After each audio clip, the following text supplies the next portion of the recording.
நடந்து போக வேண்டாம், நம்ம வீட்டு சாரட்டு வண்டியை கட்டி அனுப்புறேன், அதுல புறப்படுங்க அப்படின்னு சொல்லிட்டு ஒரு கொஞ்சம் பணம் கொடுத்து அனுப்புனாராம் சன்மானமா. கொஞ்சம் ஆமா கொஞ்சமா.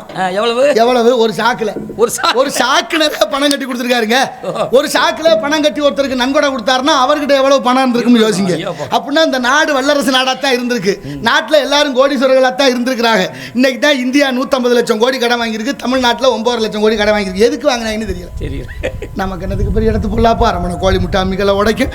ஆனாலும் பாருங்க, இவர் என்ன பண்ணார் தெரியுமா? பணத்து மேல ஆசை இல்லாத யார் இருக்கா? ஆனா அவர் வந்த வழியில ஒரு மூட்டை பணத்தையும் பாலும் கிணத்துல தூக்கி போட்டு போயிட்டாருங்க. குடும்ப வறுமை, அண்ணன் ஜபாவதி பிள்ளைய வறுமையில் இருக்கிறாரு, இந்த காசை கொண்டு கொடுத்துருக்கலாம். ஆனா அவருக்கு பணம் மீது பற்றில்லை, அந்த பணத்தை பாலும் கிணத்துல போட்டார். இன்னைக்கு சில கோடீஸ்வரங்களுக்கு பிரச்சனை என்ன பண்றாங்க? பணத்தை மூட்டையா கட்டி ஆத்துல போடுறேன், குளத்துல போடுறேன், கிணத்துல போடுறேன், நெருப்பு வச்சு கொளுத்துறேன், மண்ணை தோண்டி புதைக்கிறேன், புன வரையில பணத்தை வைக்கிறேன். நீதிபதி வீட்டுல 47 கோடி ரூபா இருக்கு, பாதி எரிஞ்சே போச்சு. எதுக்கு அந்த பணம் ஏன் வந்துச்சு?